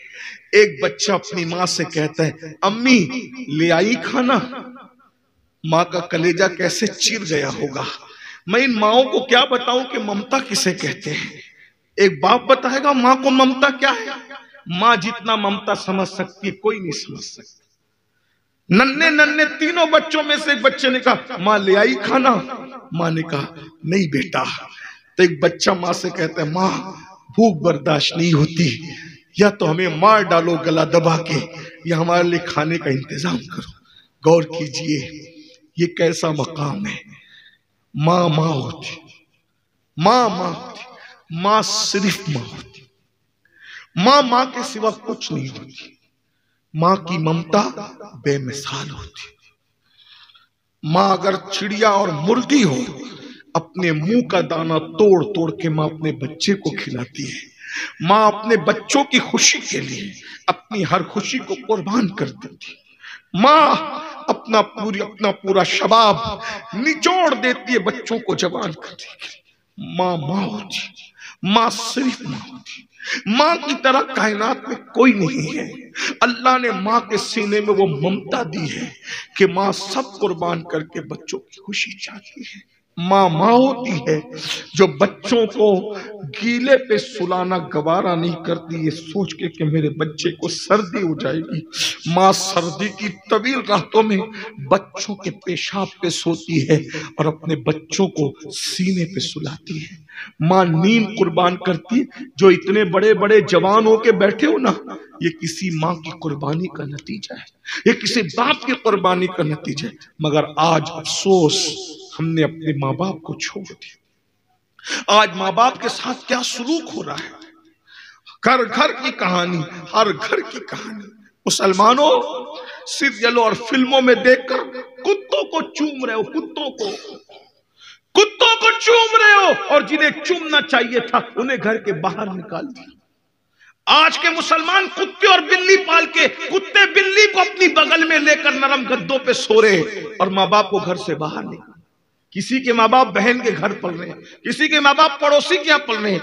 किसी जालिम बदनसीब बेटे का बाप मस्जिद के जीने पे बैठ के भीख मांग रहा है। किसी की माँ मोहल्ले की औरतों की खुशामद करती है कि आधी रोटी उसको खाने मिल जाए। माँ ने इसीलिए पाला था, बाप ने इसीलिए पाला था। बताओ आज सबसे वफा कर रहे हो, माँ बाप से कब वफा करो। माँ बाप की अहमियत जानो। मैंने पूरे मुल्क में कहा, बहनों से भी बेटियों से भी कहता हूँ, पूरे मुल्क में कहता हूँ, किसी खूबसूरत से खूबसूरत इंसान को देख के वो सवाब नहीं मिल सकता जो माँ बाप के झुर्री पड़े हुए चेहरों को देख करके मिलता है। माँ बाप के चेहरों को देखने से मकबूल हज का सवाब मिलता है। अगर 50 बार माँ बाप को प्यार से देखो, 50 मकबूल हज सवाब मिलेगा। 100 बार देखो, 100 बार मकबूल हज का सवाब मिलेगा। अपने माँ बाप को छोड़ दिया, वो आपकी जन्नत और जहन्नम है। जवान होकर माँ बाप को डांटते हो। जब किसी पिकनिक पर जाते हो तो होटल में चाय पीते हो, हर दोस्त के जेब में हाथ जाता है, मैं बिल दूंगा, मैं बिल दूंगा, मैं, यही ना। दोस्तों पे खर्च करने के लिए मैं दूंगा। और अगर माँ बाप बीमार पड़ जाए तो भाई दवाखाने में झगड़ा करते हैं, तू बिल दे और तू बिल दे और तू बिल दे। ये कयामत की निशानियों में से निशानी है। मेरे आका ने फरमाया, लोग बाप से ज्यादा अपने दोस्तों से प्यार करेंगे। ये कयामत की निशानियों में से निशानी। दोस्त तो नाराज हो, गवारा नहीं है। कैसे उसका हाथ पकड़ पकड़ के मनाते हो। कभी बाप को भी ऐसे मनाया, कभी बाप को भी ऐसे मनाया? अरे बाप तो वो है, आका फरमाते हैं तुम्हारे माँ बाप राजी है तो तुमसे अल्लाह भी राजी है, तुम्हारे माँ बाप नाराज है तो तुमसे अल्लाह भी नाराज है। सबकी दुआ हासिल करने के लिए मिन्नत और समाजतें करते हो। है किसी की दुआ का वो मकाम जो माँ बाप की दुआ का मकाम है? मेरे आका अलैहिस्सलातु व तस्लीम ने फरमाया दुआ वालिदिही ले वलदिही का दुआई लकुम, तुम्हारे बाप की दुआ तुम्हारे हक में ऐसी है जैसे मुझ मोहम्मद की दुआ मेरी उम्मत के लिए है। यानी आका बता रहे कि मुझ मोहम्मद की दुआ रद्द नहीं होती, वैसे ही तुम्हारे बाप की दुआ तुम्हारे हक में रद्द नहीं होती। और यहां तक फरमाया किसी के लिए पूरी कायनात मिलकर के दुआ करे, अकेली माँ उसके लिए बद्दुआ करे, पूरी कायनात की दुआ रद्द कर दी जाएगी, माँ की बद्दुआ कबूल कर ली जाएगी। पूरी कायनात मिलकर किसी के लिए बद्दुआ करे, अकेली माँ उसके लिए दुआ करे, कायनात की बद्दुआ रद्द कर दी जाएगी, माँ की दुआ कबूल कर ली जाएगी। इतनी ऑथेंटिक दुआ, इतनी पुरजमानत दुआ, इतनी मकबूल दुआ, वो दुआएं छोड़कर किस किस के पीछे भागते हो? हम लोगों के हाथ चूमने वालों, कभी अपने माँ बाप के भी हाथ चूमते हो? हम लोगों को नजराने देने वालों, कभी अपने माँ बाप को भी नजराने देते हो? अफसोस, बदल गए मुसलमानों तुम। मां की बद्दुआ लेकर किसी की दुआ तुम्हें फायदा नहीं पहुंचाएगी, बाप को तड़पा कर किसी को खुश करना तुम्हें फायदा नहीं पहुंचाएगा। मैं नात खां को नजराना देने का मुखालिफ नहीं, दो हुजूर की सुन्नत है। हुजूर के पास तो जो सबसे कीमती चीज होती थी हुजूर नात खां को वो देते। हुजूर अलैहिस्सलाम ने बुर्द यमानी पहनाई सहाबा को जिन्होंने नातें पढ़ी। लेकिन एक बात पूछता हूं, नातों पे लुटाने वालों, क्या बाप पे भी कभी ऐसे लुटाया है? कभी माँ पे भी ऐसे लुटाया है? दोस्तों को गिफ्ट देने वालों, कभी अपने माँ बाप को भी गिफ्ट दिया है? लड़कियों से एक एक घंटा नाजायज ताल्लुकात की बुनियाद पे बात करते हो, माँ इंतजार करती है मेरा बेटा मेरी खैरियत तो पूछ ले। कोई पूछता है खैरियत? कलकत्ता, दिल्ली, सऊदी, दुबई कमाने गए, 24-24 घंटे गुजर जाते हैं, बल्कि कई कई महीने गुजर जाते हैं। माँ बच्चों को तो याद करते हैं, लेकिन बच्चे कभी माँ बाप को एक फोन करके खैरियत नहीं पूछते। यही दीन है। ये याद आएगी जिस दिन ये खूबसूरत चेहरे, चुर्री पड़े हुए चेहरे जो मकबूल हज का सबब बनते हैं, जिस दिन ये माँ बाप दुनिया से चले जाएंगे, उस दिन तुम्हें ये बहुत याद आएंगे।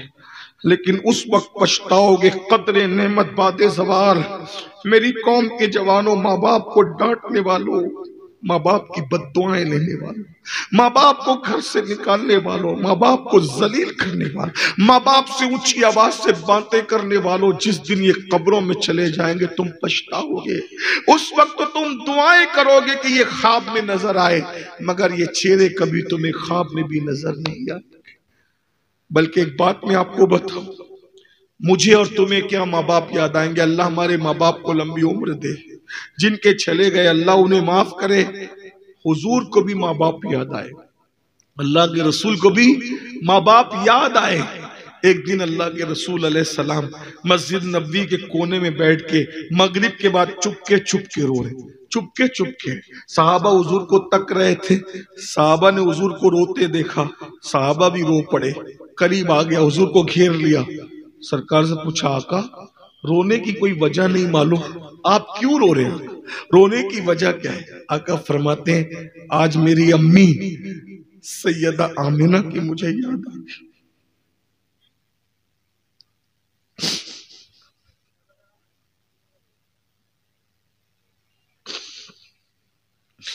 जिस रसूल के घर में किसी चीज की कमी नहीं थी, सिर्फ सर में दर्द होता है तो मेराज नसीब होती, उस रसूल को अपनी अम्मी याद आई और माँ को याद करके रसूलुल्लाह रो रहे हैं। कब? हिजरत के बाद, 53 साल से ज्यादा की उम्र है, हुजूर को अम्मी याद आ गई। जब साहबा ने हुजूर की अम्मी का जिक्र सुना, सैयदा आमिना का जिक्र, तो साहबा भी रो पड़े, सब रो पड़े। पूरी मस्जिद सोगवारी के माहौल में डूब गई। सब रो रहे थे क्योंकि आज हुजूर की अम्मी का जिक्र आया था। माँ होने के एतबार से कोई माँ हुजूर की माँ की तरह तो नहीं है ना। किसी का बेटा मूसा, किसी का बेटा ईसा, किसी का बेटा दाऊद, किसी का बेटा गौस, किसी का बेटा कुतुब, किसी का बेटा साहबी। आमिना तू वो है, तेरा शहजादा तो अल्लाह का महबूब है। वजह तखलीक कायनात है। मेरे आका रो पड़े, कहा मेरी अम्मी की याद आ गई। अम्मी याद आई, आज मेरी माँ आमिना याद आई। सब साहबा रो पड़े। रोते रोते जब इफाका हुआ तो सरकार ने फरमाया, ऐ मेरे सहाबा, अगर आज मेरी माँ आमिना होती कितना अच्छा होता। हुजूर को याद है, हुजूर याद कर रहे हैं। ना फरमानो, जब तुम्हारा कोई दिल दुखाएगा तो तुम्हें माँ याद आएगी। जब तुम्हारी औलाद तुम्हें घर से बाहर निकालेगी लात मार के तो तुम्हें माँ याद आएगी, बाप याद आएगा, बाप के साथ किया हुआ जुल्म याद आएगा। और सुनो, आज जितना जुल्म तुम अपने माँ बाप पे करोगे उससे डबल जुल्म तुम्हारी औलाद तुम पे करेगी। तैयार हो जाओ, कमा तदीनु तुदान, तुम जैसा करोगे वैसा भरोगे। और ये आजकल की औरतें, मेरी माएं और बहनें, अपने शौहर को बहकाती है, तुम्हारे बाप बुढ़े बुढ़ी रहेंगे तो मैं नहीं रहूंगी। अरे अपने शौहर की जन्नत मत छीन। जैसे तेरे शौहर के माँ बाप है वैसे तेरे भी है। अगर तू अपने सास ससुर को घर से निकलवाएगी तो तेरे माँ बाप को भी घर से निकाला जाएगा। और अगर माँ बाप को ना भी निकाला गया तो तू आज सास, आज तू बहू है, कल तू सास बनेगी। आज तू अपनी सास पर जो जुल्म करेगी कल तेरी बहू भी तुझ पे जुल्म करेगी। मेरी बहन, अल्लाह दूर नहीं है, अल्लाह बहुत नजदीक है। नहनु अक़रबु इलैहि मिन हब्लिल वरीद। एक दूसरे पे जुल्म मत करो, मत जुल्म करो। आका अलैहिस्सलाम को माँ याद आई, हुजूर रो पड़े। हुजूर की अम्मी जान की याद आई। जब रोते रोते सबको इफाका हुआ, थोड़ा राहत मिली तो फरमाया, आज मेरी माँ आमिना हयात होती तो कितना अच्छा होता, क्या होता, कैसा मंजर होता। हुजूर, अब हुजूर तसव्वुर कर रहे हैं, आप भी तसव्वुर कीजिएगा कैसा मंजर, क्या हालात होते। साहबा कहते हुजूर क्या होता। आका फरमाते हैं, अगर मेरी माँ आज आमिना हयात होती, मैं तुम लोगों को नमाज पढ़ा रहा होता। तवज्जो करें, आका फरमाते हैं, मैं तुम लोगों को नमाज पढ़ा रहा होता, मैं तुम लोगों को नमाज पढ़ा, नबी की नमाज, मैं तुम लोगों को नमाज पढ़ा रहा होता। और मेरी अम्मी हयात होती और मेरी अम्मी मुझसे कहती, मेरे बेटे मोहम्मद इधर आओ। मैं नमाज में होता और मेरी माँ कहती, बेटा क्या कहती, इधर आओ। तो मैं क्या करता। साहबा कहते, हुजूर क्या करते। आका फरमाते, मैं नमाज छोड़ देता, मेरी माँ के लिए मैं नमाज छोड़ देता और लब्बैक या अम्मी कहते हुए, लब्बैक या उम्मी कहते हुए मैं अपनी माँ की बारगाह में हाजिर हो जाता। ये माँ है, ये माँ है। आज पसंद की शादियों के चक्कर में माँ को रुला रहे हो, बाप को रुला रहे हो। तो मैं क्या अर्ज कर रहा था, माँ माँ होती, माँ जैसा कोई नहीं।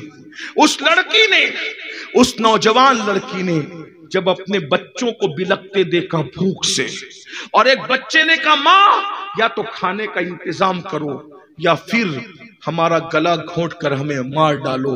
उस माँ की ममता तड़प गई, मचल गई माँ। और उस माँ ने कहा, आज मैं जिना कर लूंगी। अब तवज्जो, बहुत नाजुक मोड़ पे ये बात आ गई। उस माँ ने कहा दिल ही दिल में, आज मैं जिना कर लूंगी, आज मैं बदकारी कर लूंगी, बच्चों की जान बचा लूंगी। मेरे बच्चों की जान बच जाएगी फिर मैं तौबा कर लूंगी।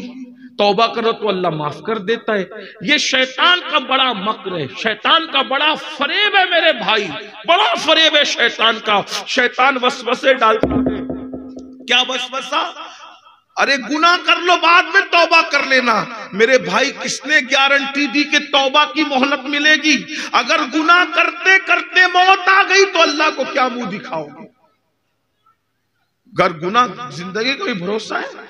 कोई तकरीर करते करते मर गया, कोई खाते खाते मर गया, कोई सोते सोते मर गया, कोई बैतुल खला करते करते करते मर गया। अल्लाह की पनाह, अल्लाह की पनाह, अल्लाह से दुआ करो, अल्लाह कभी गफलत वाली मौत न देना, तेरी नापसंदीदा मौत न देना। अल्लाह मौत दे तो हालत सजदा में दे, मदीने मुनव्वरा में दे, महबूब के कदमों में दे, बकी में 2 गज जमीन अता फरमा, तेरी पसंदीदा मौत अता फरमा। अल्लाह अकबर। क्यों? इसलिए कि जो जिस हालत में मरेगा उसी हालत में वो उठाया जाएगा। उस लड़की ने सोचा चलो गुनाह कर लेते, बाद में तौबा कर लेंगे। निकली घर से इसी सोच से बाद में तौबा कर लेंगे। जैसे ही गई उसने फिर कमरे में बुलाया। क्या सोचा? मदद कर दे मेरी, बहुत दुआ दूंगी तुझे, मैं तेरी कोई मदद नहीं करूंगा, अपना जिस्म मेरे हवाले कर वरना मैं तेरी कोई मदद नहीं करूंगा। उसने उस नौजवान को देख करके कहा।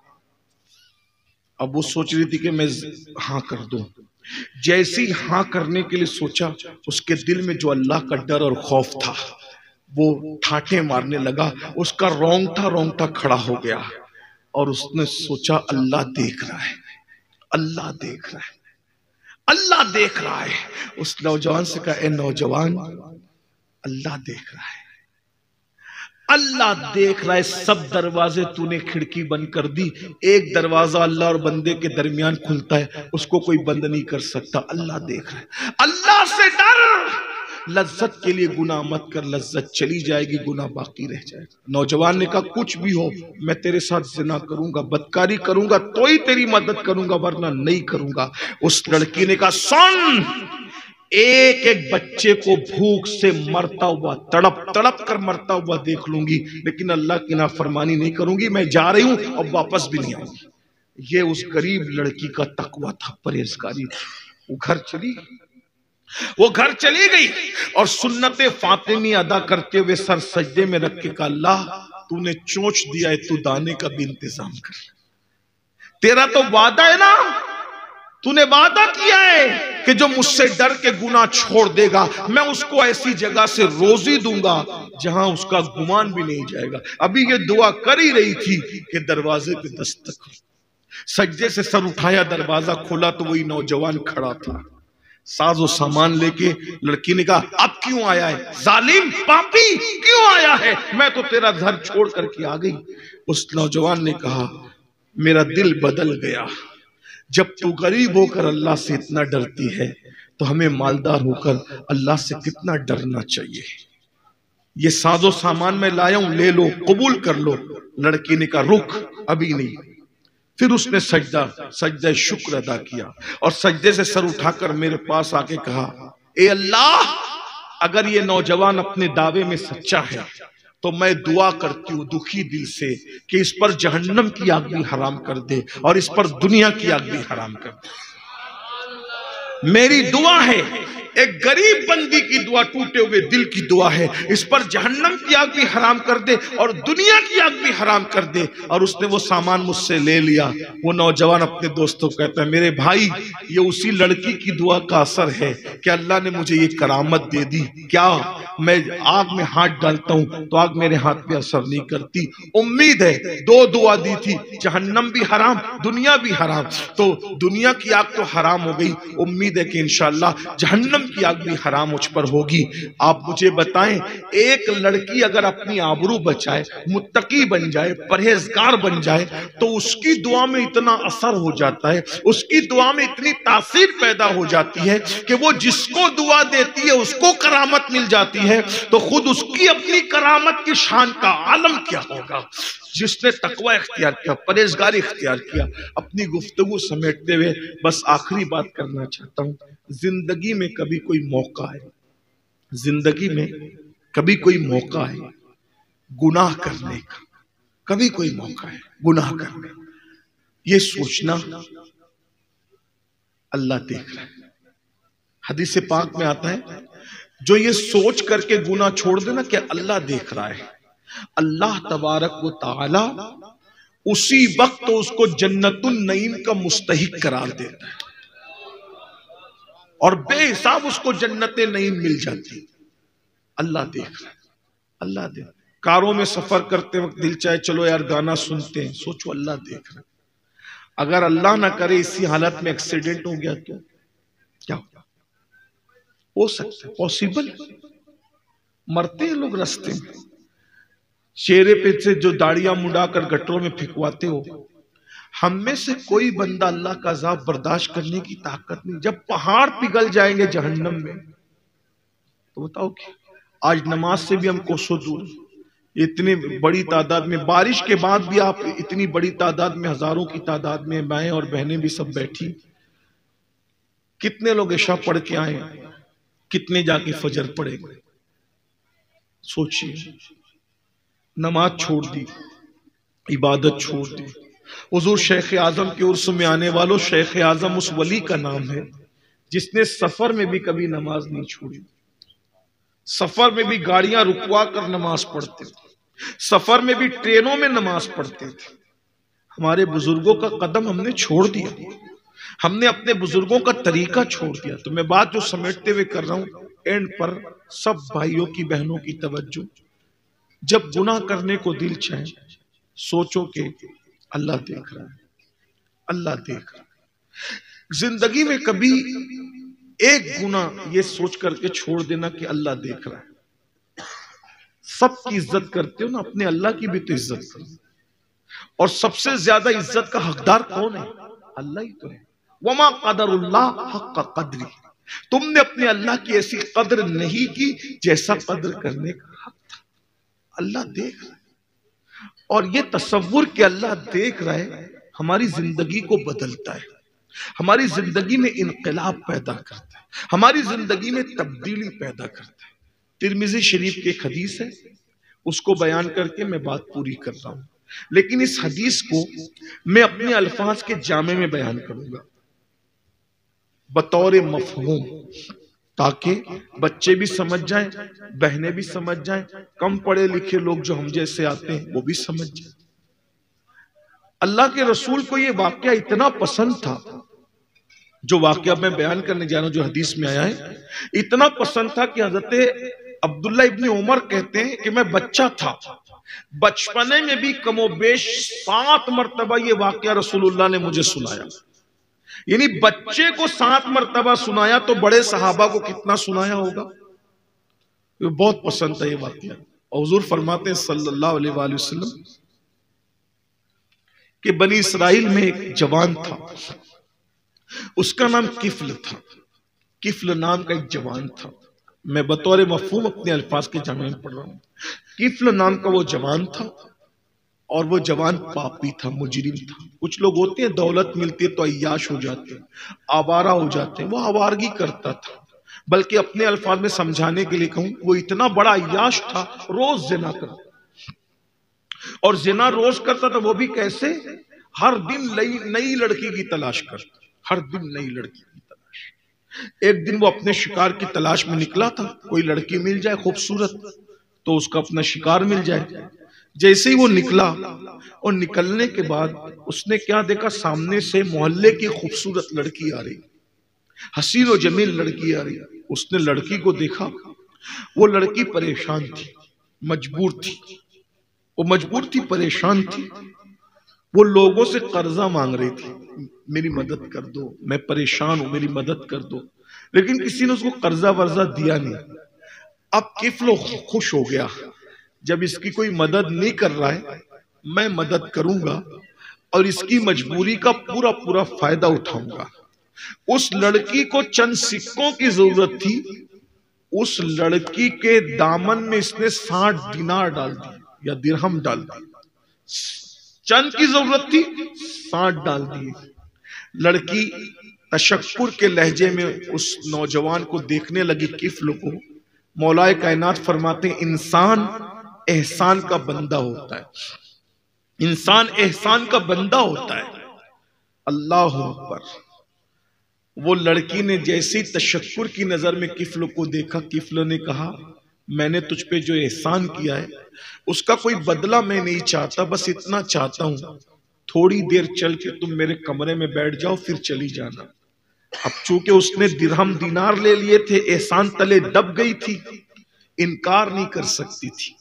बस यहां रुक कर बात आगे बढ़ाने से पहले चंद जुमले दर्द दिल के तौर पर सुन लीजिए। आज कहते हो ना, लोग मुर्तद हो रहे हैं, मजहब जब तब्दील कर रहे हैं, मसलक तब्दील कर रहे हैं, वजह हम किसी की मदद नहीं कर रहे, हम जालिम हैं, जालिम। लड़कियों को शौक नहीं है काफिर होने का। 30-30, 35-35 साल की उम्र में पहुंच गई, तुम रिश्ता नहीं ले जाते उनके घर। क्यों? क्योंकि वहां से तुम्हें जहेज नहीं मिलेगा, भीख नहीं मिलेगी। गरीबों की बच्चियां क्या बताएं, सब नहीं, लेकिन आज सबसे ज्यादा जिनकी बच्चियां लॉजों में बिक रही है वो कलमा पढ़ने वाली कौम है। हम मदद नहीं करते। हम 5 लाख रुपए जलसे के नाम पे तो खर्चा कर सकते। मैं जलसे का मुखालिफ नहीं हूं, लोग बात को अलग रंग देते हैं। 5 लाख रुपए जलसे पे तो खर्च कर सकते हैं, 2 लाख रुपया हम मोहल्ले के गरीबों पे खर्च नहीं कर सकते। अगर हम किसी बुजुर्ग का उर्स करेंगे, कव्वालन को बुलाएंगे, लाखों रुपये उन पे लुटा देंगे, लेकिन किसी गरीब की बच्ची के सर पे हम दुपट्टा नहीं डाल सकते। आप मदद नहीं करोगे तो कौम की बच्चियां निकलेगी हाथ से। आप अपने आप में डूब के सोचो मेरे भाई, हम इतने खुदगर्ज हो चुके, हम अपनी सगी भतीजियों पे तवज्जो नहीं करते, हम अपनी सगी भांजियों पे तवज्जो नहीं करते, हम अपनी बहनों पे तवज्जो नहीं करते। मेरे भाई, आप किसकी मदद करोगे? अगर एक मुसलमान सिर्फ अपने खानदान को संभाल ले, पूरा मुल्क संभल जाएगा। लेकिन कोई किसी की मदद करने तैयार ही नहीं, कोई किसी की इमदाद करने तैयार ही नहीं। मेरे भाइयों, आओ अपनी सोच बदलो, अपनी फिक्र बदलो। हमने 1-1 करोड़ के मीनार तो बना लिए, लेकिन हमने अपनी कौम की बच्चियों की इज्जत की हिफाजत का क्या सामान किया? ये 1-1 करोड़ के मीनार हमारी इज्जत नहीं बचा सकते।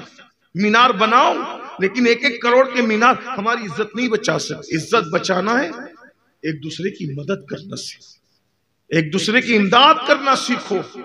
सहाबे किराम ने एतिकाफ तोड़ दिए मदद के लिए। हजरत अब्दुल्ला इब्ने अब्बास एतिकाफ में थे, एक शख्स मदद के लिए आया, आपने जूते उठाए, मस्जिद के बाहर निकले, शागिर्दों ने कहा हजरत एतिकाफ में हो, एतिकाफ टूट जाएगा। फरमाया एतिकाफ टूटेगा तो बाद में कज़ा कर लूंगा, लेकिन मेरे आका फरमाते हैं जो किसी मुसलमान मजबूर की तकलीफ की मदद करने के लिए चलता है, हर कदम के बदले अल्लाह उसे मस्जिद नबवी में 2 साल एतिकाफ करने का सवाब अता करता है। हम किसकी मदद कर, हम कहां मदद कर रहे हैं? हुजूर शेख आजम से सीखिए, गरीब परवर पीर से सीखिए, गरीबों की मदद कीजिए, गरीबों की इमदाद कीजिए। आज ये खानकाहों में लंगर का सिस्टम क्यों था? गरीबों की मदद के लिए। लेकिन आज सब बदल दिया, सब चौपट करके रख दिया। तो वो लड़की दिरहम और दीनार लेने के बाद जब किफ्ल ने कहा मेरे घर चलो, थोड़ी देर बैठ जाओ, वो लड़की साथ चली गई। जैसी वो लड़की घर में पहुंची, किफ्ल ने जल्दी जल्दी से सारे खिड़की दरवाजे बंद कर दिए।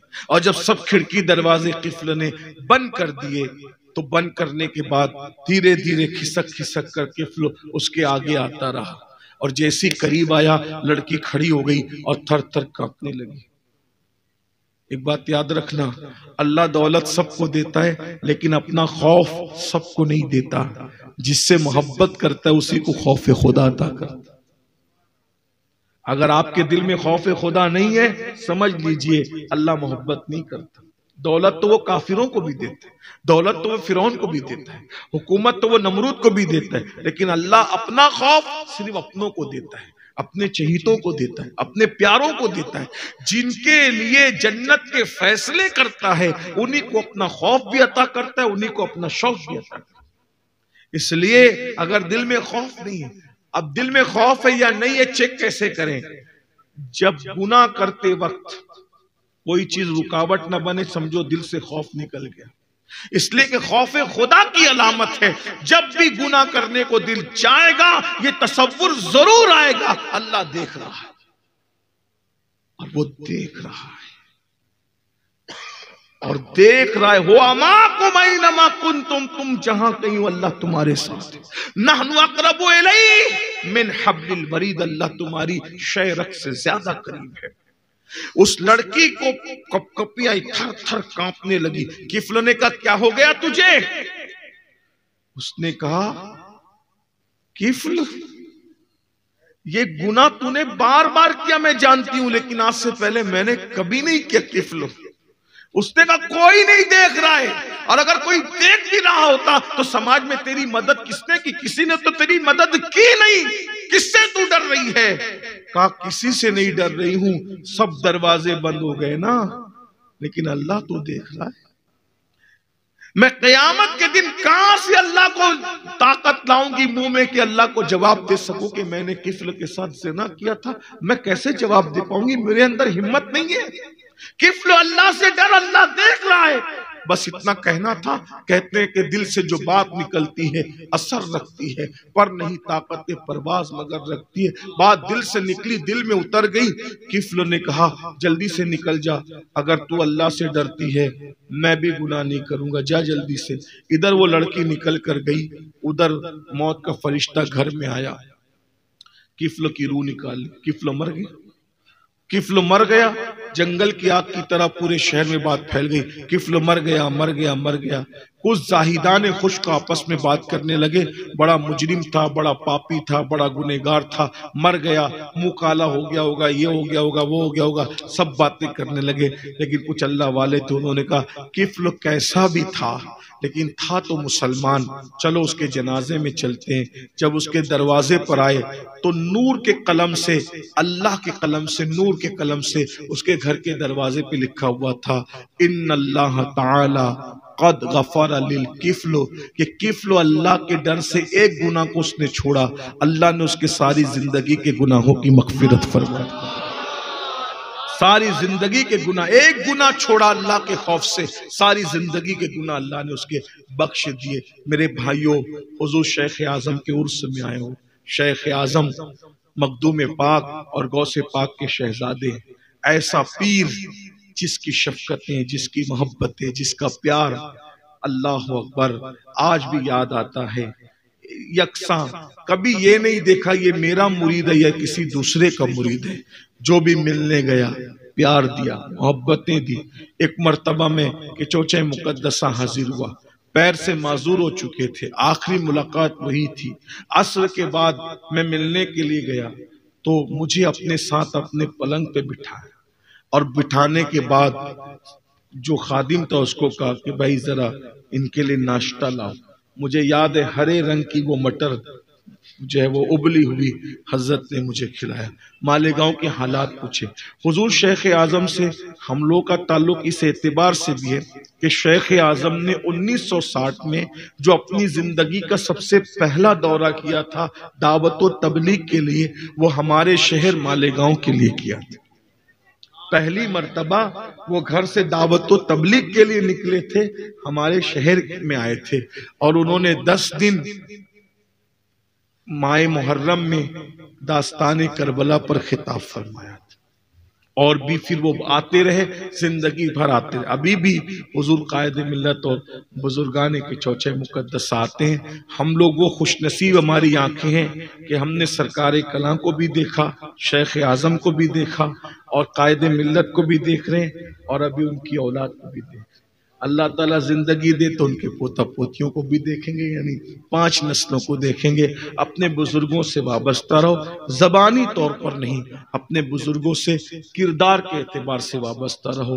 गुफ्तार के गाजी मत बनो, किरदार के गाजी बनो। अल्लाह पाक की बारगाह में दुआ करता हूँ कि अल्लाह तबारक व तआला अपने प्यारे हबीब के सदके हम सबको अमल करने की तौफीक अता फरमाए, जहन्नम की आग से हम सबको बचाए। जो पैगाम बहनों को दिया गया, भाइयों को दिया गया, उम्मीद है आप सब उस पर अमल करेंगे, नमाजों के पाबंद बने, एक दूसरे के मददगार बने। अल्लाह ताला सब पर करम की नजर फरमाए। गुफ्तगू के दरमियान कोई गलती हो तो अल्लाह ताला माफ फरमा दे। अस्तगफिरुल्लाह रब्बी मिन कुल्लि ज़म्बि व अतूबु इलैहि व मा अलैना इल्लल बलाग।